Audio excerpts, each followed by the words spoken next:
آپ دیکھ رہے نیوز انسائیڈر کے ساتھ پروگرام اسپیشل رپورٹ۔ میں ہوں خالد مجید، جس میں دن بھر کی اہم خبریں پہنچائیں گے آپ تک۔ بھارتیہ جنتا پارٹی کے چاروں انجن بارش کے پانی میں بہہ گئے۔ عام آدمی پارٹی نے کہا کہ دہلی میں مانسون کی بارش بھارتیہ جنتا پارٹی کے چاروں انجنوں کو بہا لے گئی اور وزیر اعلیٰ ریکھا گپتا سے لے کر وزراء تک کے پانی نہ بھرنے کے دعوے دھرے کے دھرے رہ گئے۔ عام آدمی پارٹی کے ریاستی صدر سوربھ بھردواج نے جمعرات کو زور دے کر کہا کہ پچھلے کچھ مہینوں سے ہم دیکھ رہے ہیں کہ ان نالوں کی صفائی کے نام پر صرف فوٹو سیشن ہو رہے ہیں۔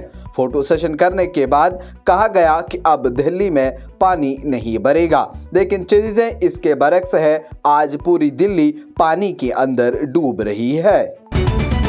وزیر اعظم نریندر مودی 5 ممالک کا 8 روزہ دورہ مکمل کرنے کے بعد جمعرات کی صبح وطن واپس پہنچ گئے۔ وزیر اعظم 2 جولائی کو گھانا، ٹرینیڈاڈ اور ٹوباگو، ارجنٹائنا، برازیل اور نمیبیا کے دورے پر روانہ ہوئے تھے۔ دورے کے آخری مرحلے میں وہ بدھ کو نمیبیا پہنچے، جہاں انہوں نے نمیبیا کے صدر سے 2 طرفہ تعلقات کے مختلف پہلوؤں پر تبادلہ خیال کیا۔ مسٹر مودی نے نمیبیا کی پارلیمنٹ کے دونوں ایوانوں کے مشترکہ اجلاس سے بھی خطاب کیا۔ قبل ازیں برازیل میں انہوں نے 17ویں بریکس سربراہی اجلاس میں شرکت کی اور رکن ممالک کے سامنے مختلف مسائل پر ہندوستان کے نقطۂ نظر کو بھی واضح کیا۔ شری امرناتھ جی یاترا کے لیے جمعرات کی صبح بھگوتی نگر بیس کیمپ سے 7,000 سے زیادہ یاتریوں کا 9واں قافلہ سخت سیکیورٹی بندوبست کے بیچ کشمیر کے لیے روانہ ہوا۔ سرکاری ذرائع نے بتایا کہ بھگوتی نگر بیس کیمپ سے جمعرات کی صبح 7,307 یاتری 284 چھوٹی بڑی گاڑیوں میں کشمیر کے لیے روانہ ہوئے۔ انہوں نے کہا کہ ان یاتریوں میں 5,534 مرد، 1,586 خواتین، 25 بچے اور 162 سادھو اور سادھوئیں شامل تھیں۔ ان کا کہنا ہے کہ 3,081 یاتری 137 گاڑیوں میں ضلع گاندربل میں واقع بالتل بیس کیمپ، جبکہ 4,226 یاتری 147 گاڑیوں میں ضلع اننت ناگ میں واقع نونون پہلگام بیس کیمپ کے لیے روانہ ہوئے۔ الیکشن کمیشن آف انڈیا نے جمعرات مانا گیا، پھر بھی الیکشن کمیشن بہار کے SIR عمل میں اسے تسلیم نہیں کر رہا ہے۔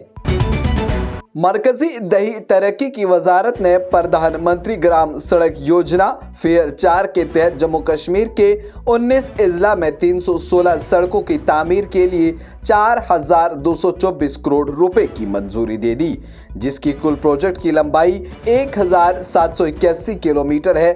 ذرائع نے بتایا کہ راجوری ضلع میں سب سے زیادہ سڑکیں منظور شدہ ہیں۔ اس میں 588 کروڑ 12,588 کروڑ روپے مختص کے ساتھ 41 سڑکوں کی تعمیر کی جائے گی۔ راجوری کے سڑک پروجیکٹوں میں متعدد مقامات جیسے منجا کوٹ، درحال، کالا کوٹ، ڈانگری، نوشہرہ اور بدل شامل ہیں۔ پونچھ 40 سڑکوں کی منظوری کے ساتھ دوسرے نمبر، جہاں 484 کروڑ 92 لاکھ روپے کی فنڈنگ کی گئی ہے۔ یہ پروگرام آپ تک پہنچانے میں ہمارے ساتھ تعاون کیا ہے Soft infertility and women care center نے۔ 28 سال سے ہندوستان بھر کے بے اولاد جوڑوں کی اکلوتی امید۔ پیپلز ڈیموکریٹک پارٹی کی سربراہ محبوبہ مفتی نے جمعرات کو وزیر خارجہ ایس جے شنکر سے یمن میں پھانسی کا سامنا کرنے والی ہندوستانی نرس کو بچانے کے لیے مداخلت کی درخواست کی۔ جموں کشمیر کے سابق وزیر اعلیٰ نے بھی لوگوں سے اپیل کی کہ وہ نمشا بریا کے لیے معافی کے لیے درکار خون کی رقم جمع کرنے کے لیے دل کھول کر عطیہ کریں۔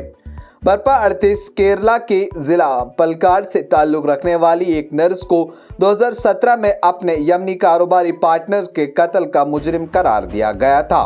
اسے 2020 میں موت کی سزا سنائی گئی تھی اور اس کی حتمی اپیل 2023 میں مسترد کر دی گئی تھی۔ وہ اس وقت یمن کے دارالحکومت صنعا کی ایک جیل میں قید ہیں۔ ایکس پر ایک پوسٹ میں محبوبہ مفتی نے کہا کہ نمیشا پریا ایک ہندوستانی نرس کو 16 جولائی کو یمن میں پھانسی کا سامنا ہے۔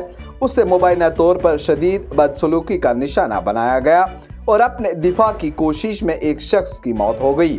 اس نے کہا کہ پریا کو اب سزائے موت کا سامنا ہے اور یمنی قانون کے مطابق معافی صرف خون کے پیسے سے ہی ممکن ہے۔ آج کی اسپیشل رپورٹ میں اتنا ہی۔